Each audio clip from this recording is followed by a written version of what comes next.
जब भी मैं मोदी जी को कहीं भाषण देते हुए देखता या सुनता हूं तो मुझे तरस आता है।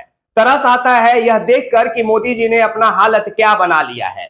इस देश ने मोदी जी को प्रधानमंत्री बनाया था क्योंकि इनके पास 56 इंच का सीना था, लेकिन शायद यह इस देश का बदकिस्मती था और खुशकिस्मती बीजेपी के लिए था क्योंकि उन्हें एक स्टार प्रचारक मिल गया था। और लोकसभा चुनाव में मोदी जी कर भी वही रहे हैं, घूम घूम कर बीजेपी पार्टी का प्रचार कर रहे हैं। मोदी जी आज घूमते हुए बिहार के दरभंगा में पहुंचे थे गोपाल जी ठाकुर का समर्थन करने। मंच पे चढ़ते ही मोदी जी कहते हैं कि इस देश का एक शहजादा है जो दिल्ली में रहता है और दूसरा शहजादा पटना में रहता है। एक इस देश को अपना जागीर समझता है तो दूसरा बिहार को अपना जागीर समझता है। और जब बिहार मोदी जी को यह कहते हुए सुना तो मंद मंद मुस्कुरा दिया और मन में कहा कि क्या मोदी जी आपने क्या हालत बना लिया है अपना। बताइए, जो इंसान 10 साल तक इस देश के प्रधानमंत्री के कुर्सी पे बैठा रहेगा, जिस इंसान को प्रधानमंत्री बनाने के लिए इस बिहार ने 39 सांसद दिया, 10 साल का वक्त दिया, क्या नरेंद्र मोदी जी बिहार में कोई भी ऐसा विकास कार्य नहीं कर पाए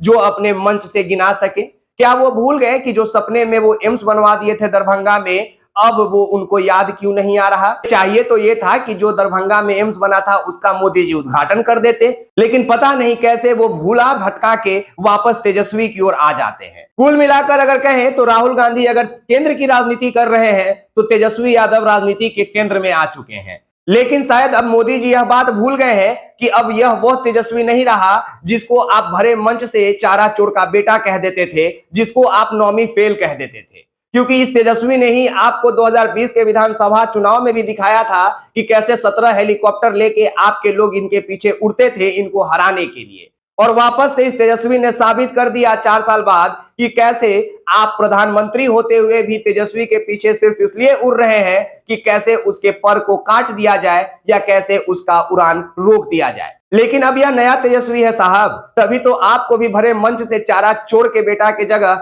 शहजादा कहना पड़ा, क्योंकि एक शहजादा हमेशा एक राजा का बेटा ही होता है। और दूसरी बात कि तेजस्वी यादव ने अपने हेलीकॉप्टर को ट्रैक्टर बना दिया है और आज जब हम ये वीडियो बना रहे हैं इस वक्त तक तेजस्वी ने 100 चुनावी जनसभा को संबोधित किया है, जो अपने आप में एक रिकॉर्ड है। तेजस्वी यादव का एक पोस्ट सोशल मीडिया पे तेजी से वायरल भी हो रहा है जिसमें वो कह रहे हैं कि उनके कमर में पिछले 2 हफ्ते से दर्द था और वो दर्द 2 दिन से बहुत तेज बढ़ गया है। लोगों को लगा था कि शायद अब तेजस्वी चुनावी जनसभा नहीं करेंगे, लेकिन आज फिर चुनावी जनसभा को संबोधित करने तेजस्वी मधेपुरा पहुंचे, सुपौल पहुंचे। और जब तेजस्वी हाथों में स्पीकर लेकर नरेंद्र मोदी जी के पुराने झूठे वादे को लोगों के सामने पहुंचाते हैं तो लोगों के बीच तालियों का एक गड़गड़ाहट जो उठता है वो बताता है कि इस देश ने ये मान लिया है कि 10 साल पहले जिसे 56 इंच का सीना मानकर हमने प्रधानमंत्री चुना था वो शायद कोई और था। और ये जो अभी घूम घूम कर प्रचार करता है, झूठा प्रलोभना देकर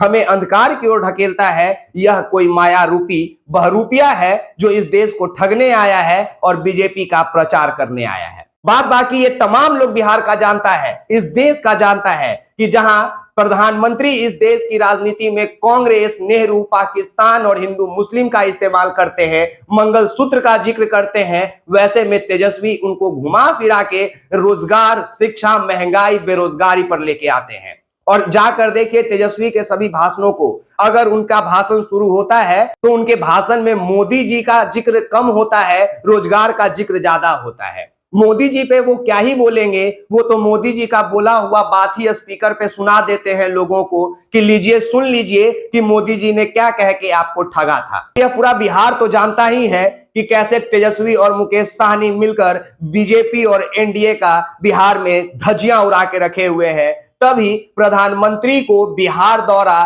सप्ताह में 2-2 बार करना पड़ रहा है और फिर भी उनके रैलियों में भीड़ नहीं जुट रही है। तमाम लोगों का बहुत शुक्रिया। आप एक्सपोज मीडिया देख रहे थे। मेरा नाम विकास राज है। जय हिंद, जय बिहार, धन्यवाद।